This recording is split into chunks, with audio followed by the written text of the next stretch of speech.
If you can be at a higher energy level or a focus level and you're able to get a little bit different work type done, maybe make a little bit better of decisions. We're not just trying to maintain our chronic stress levels. Self-care is part of that 80% mindset shift.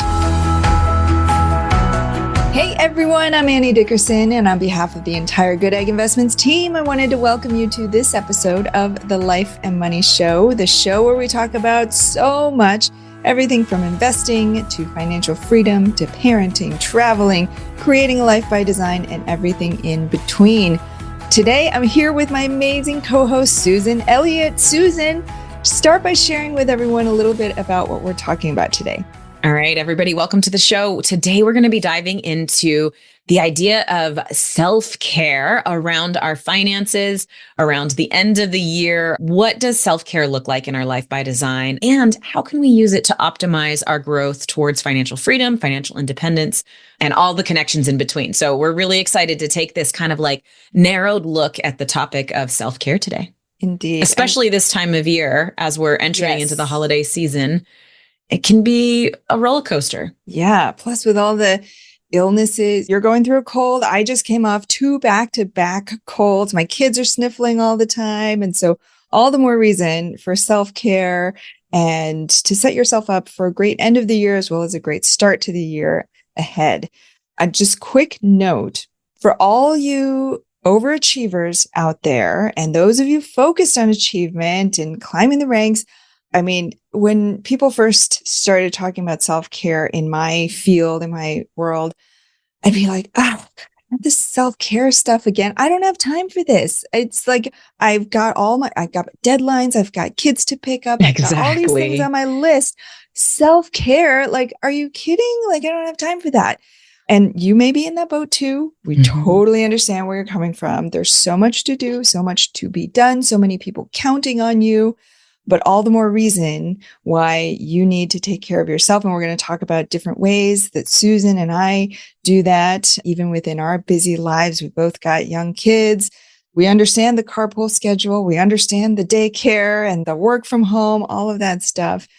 And so we're going to get into all of that. But first, just a quick reminder for anybody who's looking for a little dose of financial self-care, a great way, if you've got time this holiday season and you want to brush up or you want to educate yourself on what passive real estate investing is all about and learn whether or not it's for you, a great place to start is our Passive Real Estate Investing 101 email course. It's a free 7-day email course. We'll send you 1 email a day for 7 days, chock full of resources, links, podcasts, videos to get you started on your path to passive investing. The best way to get a hold of that is to go to goodegginvestments.com/free course. Annie, did you know that that's how I learned about passive investing, your 7-day course? Get out. In 2019, when my world was like blown wide open with real estate investing and just the idea that like, I, Susan Elliott, can do this. I'm not an expert. I'm not a contractor. I'm not a broker or a realtor, but I can do real estate investing. And I think that a lot of our listeners too will resonate with this, that in the beginning, in fact, I was just talking to an investor last week and she's new in the journey in her early 20s, high five, right? Wow. And was like, there's about 1 million different options here. And I'm trying to decide between them all. And so I was in that same boat, like, do I do this or A, B, C, D, F, Q? I mean, all of the options. And the 7-day course was like a nice, juicy educational email. So it's not just a short, like little quick tip that you can Google and find. It's like, this is a process. This is a progress of how it kind of all works. And it was holistic enough that like, wow, I got it. At the end of 7 days, I knew that that was going to be where I was going to head. It sounded like the easiest and the best form of building my wealth. So it's amazing to think about that now. Yeah. I am part of the Goodegg team. I must have really, really enjoyed that. That's right. Subconsciously.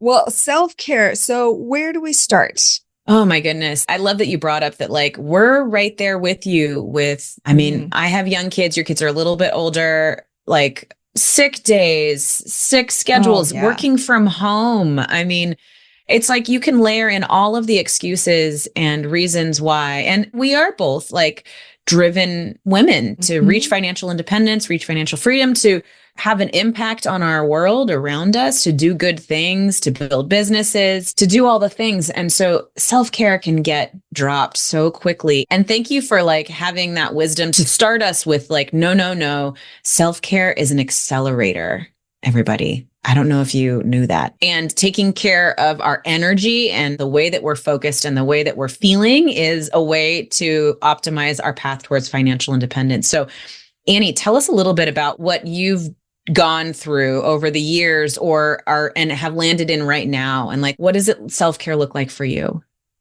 It's hilarious because self-care used to routinely be the very last thing on my list. Oh, same. And yeah. Same. And even earlier this year, at the beginning of 2023, if you looked at my calendar, like 7 back-to-back Zoom meetings was a good day. Like it was just nuts. And so at the end of that, I was like, well, I got to do the work that I just promised on all these meetings. When am I going to have time for self-care? I don't have time for self-care. What I will say is that for me, it's been not the big things, but the little things that have slowly, little by little, opened the door for me. One of the very first things that I did, and I didn't even think of it as self-care, and that might help some of you out there, is like, if the topic of self-care seems too soft for you, don't think about it that way.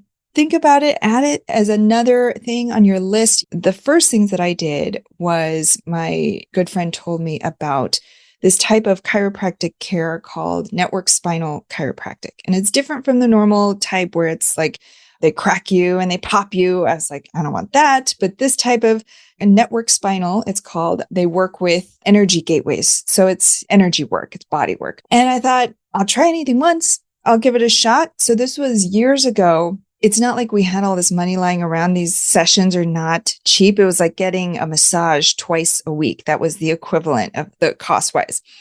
But I was like, you know what? She's seeing great results. I'm going to give it a try.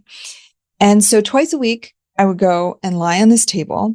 And I can't tell you that every single time I got amazing results, but you know what it forced me to do was twice a week, I had to lie down, put my phone away, put my computer away. I couldn't be on any meetings. I Like couldn't in the do middle any of the work. day? That's Lie down? right. In the middle of the day? No Wow. kids. Because I had signed up for it, I had paid for it. I was accountable and I made sure I got to that appointment twice a week, every week. And I laid on that table. And at first it was just all these thoughts racing through my mind. And eventually it got to be, I started to clear my mind during that time and it became my time. It's like, okay, I started looking forward to it rather than begrudgingly like, that thing that I signed up for, I got to go. But I will say it's been sort of an evolution for me in that way. At first, I signed up for it kind of just curious. And then I was like, it's another thing on my list. But then I saw the light at the other end. And then this has grown into not just chiropractic, but meditation, spiritual development, personal development, all sorts of things. But that's kind of what kickstarted it for me. And I bet that you found on the other side of that midday session that your work was much more efficient, much more joyful, much more effective. And it's funny how it almost takes this like little subconscious version of ourselves to hit the like schedule. And I like that you said, like, I paid for it. I do that too. Yeah. I'm like, well, if I paid for it, I bought a gym membership this year. This was huge for me. And I'm like, I paid for that. I'm going to go. Or I sign up for events like races for marathons and I've got to train for that. And it gets me to, it's like a little mini accountability partner inside my own heart that knows that if I sign up for it, that there's something that's telling me this is going to be helpful on the other end. And I can't tell you it's going to increase my output by 25% or like give me a ton of new creative ideas. There's like this inner wisdom that knows that we need to do it and that it's going to be beneficial in so many realms of our life on the other side. And it's tied into, as you're talking, it's reminding me of these studies that they've done about current you versus future you. And this is like a real thing. This isn't just something that people joke about, but it's like a real thing in your brain that when you plan, you think about future you in a much different way than you think about current you. And so this is why First of all, people sometimes put off retirement planning because they think, oh, that's for future me. But also, you can use that as an opportunity.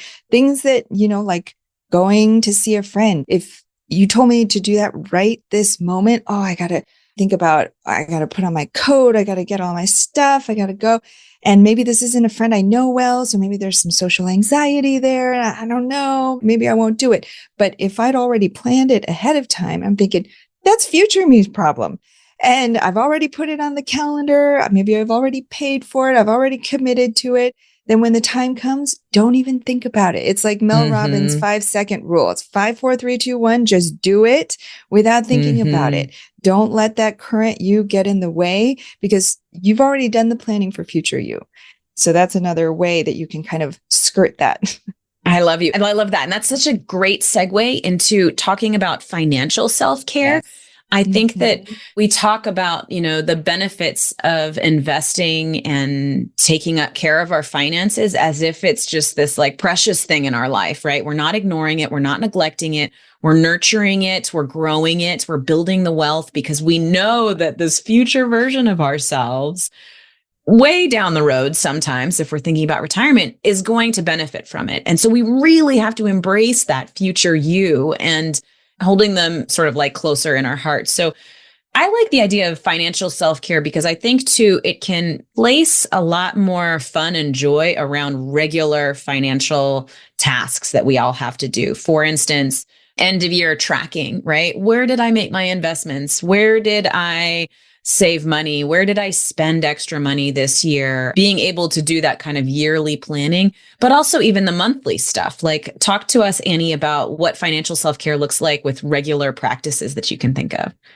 Yeah. I mean, we're at the end of the year. Let's just talk about holiday gifts, right? Oh, yeah. This is a huge one, right? And I'll just a quick example here is, let's say that you're buying holiday gifts. You don't know how many people on your list that you want to buy for. And you're like, maybe I'll just, spend somewhere between $20 to $30 to $50 a person for the most people, and maybe $10, $20 for smaller gifts. And then you start going on Amazon, start going on Etsy, whatever, and things start to rack up. And each time you hit that purchase button, you're like, little doses. This. Yeah. You're like, I feel bad about this, but I want to give this gift. And then it's just this little pinch of guilt. And you're just like, I don't know if I want to spend that money, but I don't know if I want to, but I think I should. What do I do? Right. And so that's one scenario where, you kind of have this loose framework, you want to buy the gifts, but you haven't really pre-planned it, versus another scenario where you're like, okay, holiday gifts are coming up. I've got a bunch of people on my list this year. I'm going to budget $500, or it could be $750, $1,000, whatever it is. You say, that's how much I'm going to spend. Okay, great. These are the people I want to buy bigger gifts for. Okay. That's going to be $50 for each of these people. Okay. That leaves about $250 left on my list. Okay, then this next group of people, I'm going to spend $25 for them, and then $10 and so on. And then each time you go, it's fun because you say, okay, I got $50 to spend on this person. I've already budgeted it and I'm so excited. What can I find for $50? It's the same outcome. You still have a gift to give that person at the end of the day, but the feeling is different. And that's what's key. I love that. It's almost like your self-care, financial self-care, regular financial self-care is the antidote to this chronic stress and anxiety that these little pinches that you call them can have upon our life. So even little doses of self-care, especially with finances, because finances can be such a source of anxiety and stress in our lives. And if we only think about that in the big pictures of like, how can I make this big investment or this big financial decision, then you're ignoring those like daily little tiny pinches of moments where you could be substituting joy for the anxiety that comes along with that. Oh my gosh, that resonates with me so much this time of year, especially as I go to spend more money on people. And I just want to be able to give gifts to everybody, right? I know, right? It's that like fine line, especially as women, as moms, you want to give, but you also have to preserve for your family and your own financial well-being, which is Why? Just that little bit of planning. I know budgets are not the sexiest thing and financial planning is not always the most exciting, but just with a little bit of forethought, then you can bring more joy into, and it, like Susan said, it's just about those little moments and those start to add up. And if you can just have little moments of joy throughout your day, and that's, I mentioned the 7 back-to-back meetings I used to have every day. What got me out of that was one day I was like, wait, why don't I just step outside for a second before my next meeting? I stepped out and I took like 3 deep breaths. I felt the sunshine on my face. It wasn't a big thing. Didn't cost me anything. Didn't have to coordinate anything. I just literally stepped outside. I felt so much better. Like, why haven't I been doing this? I've been working out of a cave. Haven't been leaving my desk for 8 hours a day. Why don't I just do these little bits of things? And I started getting myself some tea between meetings or like little things, right? And so I want to hear too, Susan, and I know we're going to talk more about the financial piece, but tell me a little bit about your self-care. And I know you do so much stuff. I'm always amazed by all of the like marathons and the excursions that you go on. So tell us a little bit about your self-care. Well, I am trying to be better. And this year, one of my big kind of vision goals for 2024 is those small bits of self-care. And in fact, one of my gifts to myself and my husband that I want to make this holiday season is to buy us new, like glorious little lovely handmade mugs. I'm like, babe, I'm going to get us new mugs this holiday season. It's going to be great. It's my big gift. And it's because that we drink our coffee every day. We upgraded to an espresso machine. That was like a big upgrade for us too. Yeah. We're not just doing the like plastic pour over cups that we do when we go camping, but it's because this is like the daily dose of joy. And I want to have something beautiful and lovely in my hands when I go to do that. But no, it's funny. I appreciate your applause there for everything I do. I have some air quotes happening right now. Yeah. Because sometimes it's really hard. This morning I woke up and I was going to go to the gym because I have this cold. So I'm trying to just do workouts inside instead of running outside. But I was just like, my throat just hurt. And I'm like, I don't think it's good for my body. Yeah. So I couldn't make it happen. And that changes the trajectory. So, but then I was like, what can I do right now? And you just have to insert something else in there to like set my energy for the day. And it was, I'm just going to like take a shower without kids in the room. I'm going to sneak in here and just shower and the kids don't even know I'm awake. This is great. That was my little bit of self-care for this morning. For me, body movement is a big part of that energy dose. I think in between meetings, I'll do some like quick stretches or jump around to a song, for instance, in my house. I try to go for even like a 10-minute run in the middle of the day, resets my energy and just gives me like a little dose of taking care of myself in the middle of the day. That's really necessary for me and my own sort of mental health and wellness, and to be able to give the amounts that I want to give at work, for volunteer work, for my kids, all of that kind of stuff. So that's a big element. And then I would say as a mom, I feel like self-care for me is being able to know that I'm devoted special time to my kids, really intentional time to my kids. And I recently, not just where you have your phone in one hand and you're playing with them on the other. Yeah, exactly. Or I'm thinking of all the things that I need to do too. I'm thinking about that list. Yeah. And then I'm just like, I'm not having fun because I'm seeing like, I could be folding the laundry right now while we're doing this, sweetie. I recently took a parenting class called Hand in Hand. And part of that is just giving you a suite of tools that you can use to help regulate your kids' emotions and build these great, strong bonds. And one of them is special time, where I set a timer and I say, sweetie, for the next 20 minutes, you have me to yourself. Like I put the timer on, I put it aside. I can't even pet the dog. I can't even get water for myself. I need to like make sure I go to the bathroom before this special time, right? Because nothing. And I literally like, she is the director of the time. So I stand there and I'm just like, all right, what are we going to do? And she gets to decide. And sometimes she's like, I don't know, mommy, what should we do? And I say, I don't know. You got to decide. And she becomes the leader, but it allows me to just like, I've set this boundary around our wonderful time together. And I end that session way more fulfilled.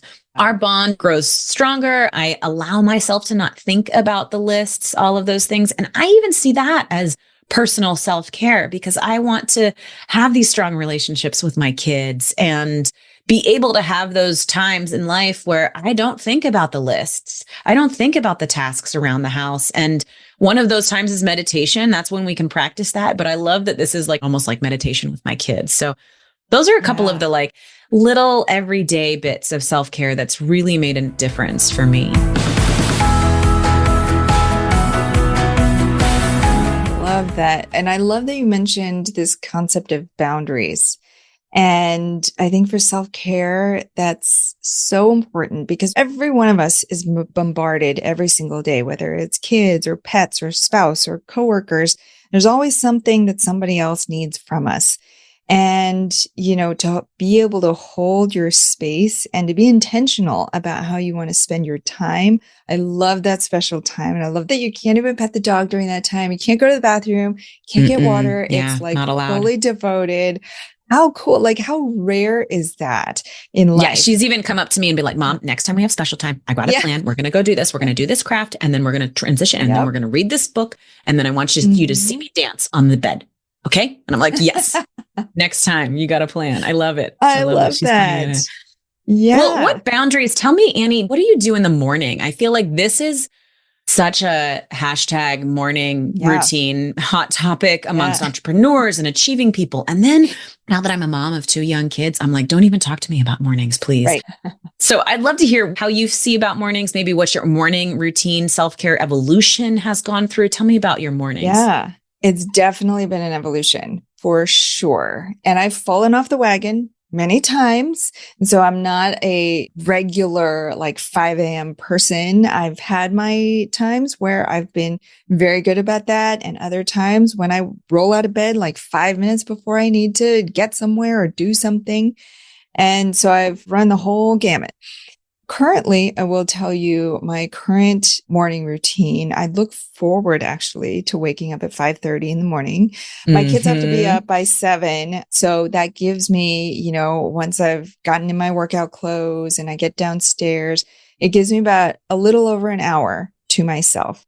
And I recently came across this Arabic word. I'm going to totally butcher it. I have no idea how to say it. Soubhiye, Soubhiye. Maybe someone can send us a little voice recording of it. That would be fantastic. We would love to hear that. And this word means that time in the morning where it's totally quiet before anybody else gets up, where you can just enjoy that quietness to yourself and enjoy a cup of tea, a cup of coffee to yourself. And that's what I enjoy the most because life is hectic. And, once the kids are up, it's go, go, go until I get back in bed at night. And so that morning time, and what I'm doing during that time is I'm working out and I'm doing a meditation. I've had variations throughout the year. Sometimes I read. I often fall asleep when I read in the morning. So sometimes that doesn't work out great. I've great done bedtime activity. Morning pages where I'll write 3 pages.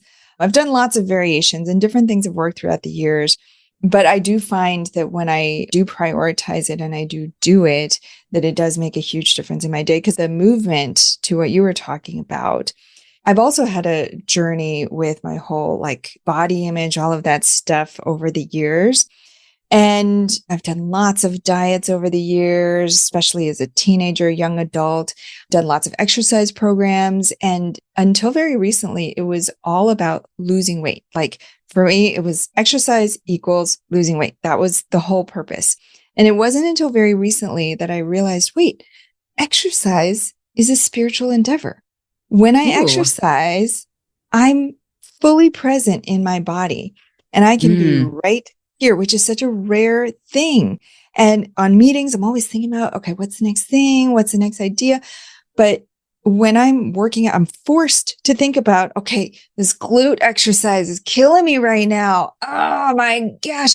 But I'm thinking about just that muscle or just that breath or just one more rep. Yeah. Yeah, exactly. And so in that way, it stills the mind, which is a great way to start the day. I never thought about that before. I always thought about it as a way to accomplish something else. And then once I lost the weight, then it was like, okay, don't need that anymore.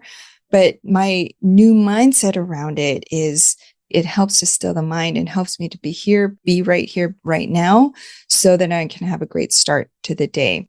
One thing I'll add real quick to that is you mentioned recently you didn't go to the gym because you were sick. And I've had those mornings where even if I'm not sick, I'm like, I just don't feel it this morning.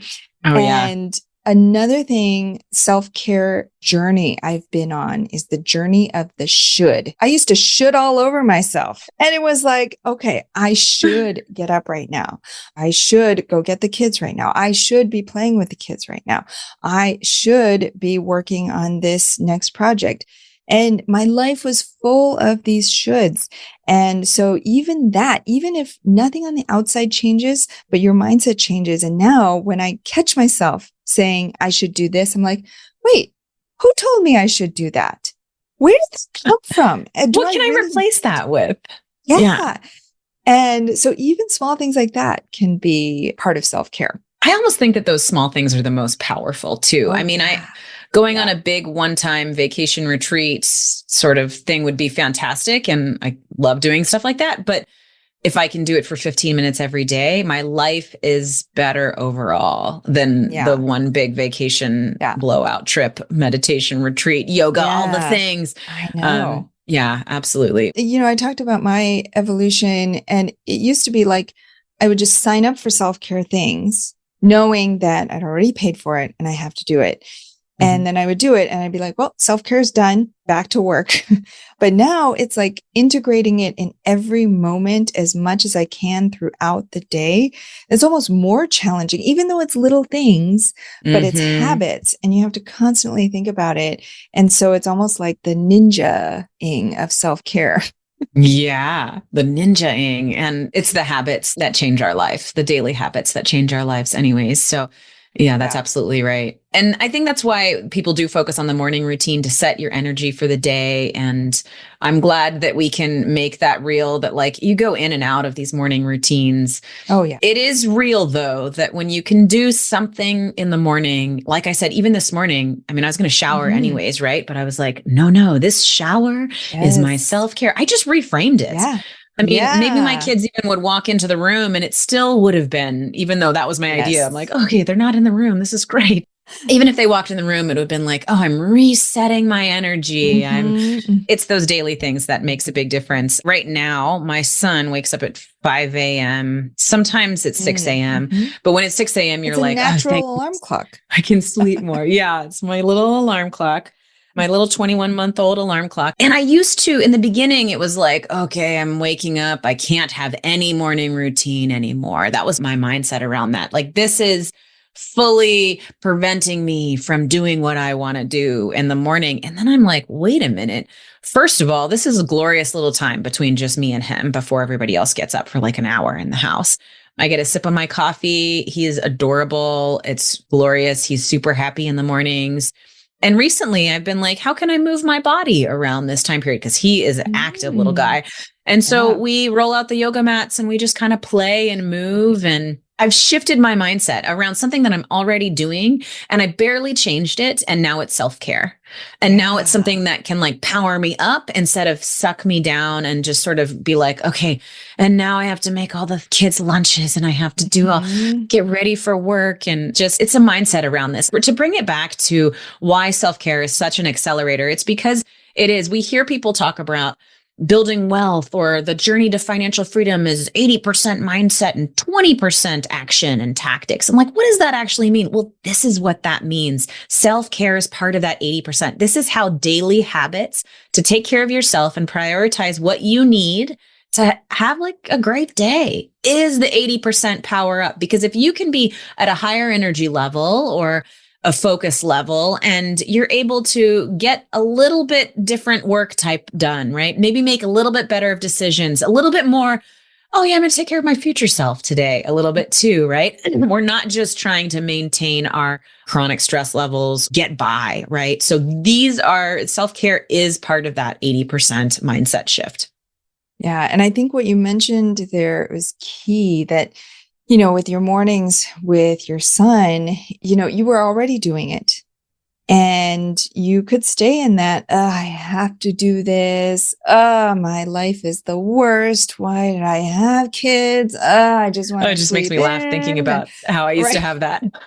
Like, really? This But little just like kid is so cute. having that awareness, I think whether it's financial well-being, whether it's self-care, whether it's making friends, building relationships, it's that awareness. You don't have to change anything that you're doing. You don't have to add another thing to your list. The awareness that, wait a second, this isn't optimal for me. I want this time or this thing that I am doing anyway to be a little bit better. How can it be a little bit better?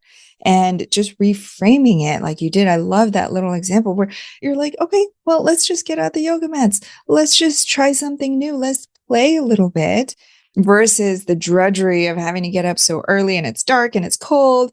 But just it gives you just a little glimmer of like looking forward to that time and getting joy out of that time where before it was energy draining. Now it can give you energy. Yeah. Yeah. And so I think that as a listener, this episode is strategically coming out at the end of the year. So maybe you're listening to it while you're doing holiday activities. Maybe you're even catching it in the new year, right? We're in this mindset of like, how can we level up different parts of our lives, right? You're going to be setting New Year's goals coming up here soon. You've hopefully done your kind of tracking and audit from last year, your reflection on what's happened. And we invite you to take this transition time of the holidays, right? Where your schedule is a little bit upended. Maybe you're traveling, maybe you're with kids, to start to recognize those moments that are part of your regular routine there that you can change into self-care moments. Maybe it's a transition between meetings where you needed a glass of water anyways. Like, how can that turn into like just a lovely sip of tea instead of just a quick run to the bathroom to get some water and coming back into your meetings, right? Maybe you can go outside, maybe with your kids at a certain time of day. Things are really hard. I know like bedtime activities are like sometimes a little bit. So like, how can that become energizing for you in different ways so that you're moving into the new year with a greater awareness around your day-to-day activities and how the self-care can fit into your schedule just in the regular time and not in these big bucket time periods. Exactly. And, you know, as you build up those little bits of energy and you fill up your own cup, that's how you're going to have the energy and the passion and the curiosity to be able to explore things like passive real estate investing and to start to build wealth. Think about retirement planning. Think about things like whole life insurance or saving for your kids' college. All of that requires your energy and your attention. And if it's at the bottom of the list because you haven't taken care of yourself, then future you is not going to be very happy with you. And so nobody will do the self-care except you. You have to do it for yourself. It's the one thing that, you know, somebody else could even buy you a massage, but you still have to take yourself there. And so it's been a huge, possibly one of the hardest things that I've had to learn is to take care of myself because I've had to fight the programming of society, of my parents, of my immigrant upbringing to take care of everybody else first. But I'm always reminded on the airplane, they say, put your mask on first. And then, okay, I get it. So I'm starting to put my mask on first. So for anybody who's starting out on that journey, I'm right there with you. I'm learning all the things too. But with that, Susan, it's been an incredible, incredible year. Difficult at times, challenging at times this past year. But can you believe we're already at the end of the year? Oh my goodness. No. I'm so excited for next year though. I'm so excited. Yes. There's just such big shifts happening and there's a lot to learn from this year, but also lots of growth that can happen. So this is a fun time. And I'm actually taking some of our time off. You know, kids are home from school, but I'll be working just a little bit in the like fun self-care work tasks of like visioning and strategy and also like, and how can I, when things get really busy and hectic, I want to create the list for my board here in front of my computer that I can see every day of like little self-care tasks that I can take on when I'm feeling a little bit down or a little bit busy and that means, you know, going outside. So I'm actually going to be creating that list here soon, which I'm excited to do as well while I'm in this space of like taking care of myself over the holidays. And and not trying to say, okay, first thing Monday morning when I'm back at work, I'm going to do that. No. Yes. That's not going to happen. Yeah. That's a great idea. Just to have a list to remind yourself in those moments when you have 2 minutes and you're like, what should I do right now? You just look at the list. I even recently Googled self-care bingo card. And I was like, oh, this could be really fun. Tack that up. And then you've got a bunch of ideas right there. And so just lots of fun ways, whether, you're trying to build more self-care habits for yourself or trying to take care or be more mindful about your financial well-being. Know that our whole team is here for you to support you and this community.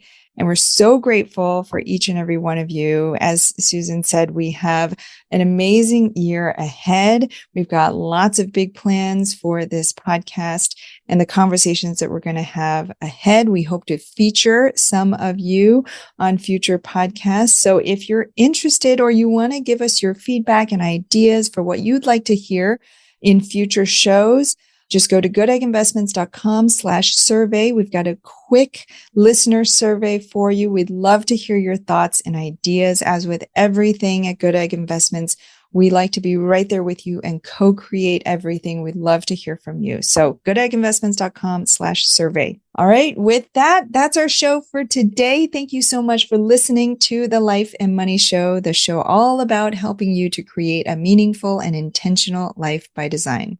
For show notes or to listen to previous episodes, go to lifeandmoneyshow.com. For information on how to invest with us to create passive income and build wealth for your family, go to goodegginvestments.com. Or again, if you're at the beginning of your journey and you want to know if passive investing is right for you, you can go to goodegginvestments.com/free course to get that passive investing 101 course. And if you enjoyed this episode, it would mean the world to us if you would subscribe, share this podcast with a friend, and leave us a 5-star review so that we can continue to bring you incredible new conversations all about life and money. Till next time, remember that your financial journey is a lifelong adventure, and we're here with you every step of the way. Thanks for listening. Susan, any last words? Go take care of yourself. Yes. Do something for yourself. Yes. I'm going to go take care of myself right now. Awesome. All right. Awesome. Thanks, everybody.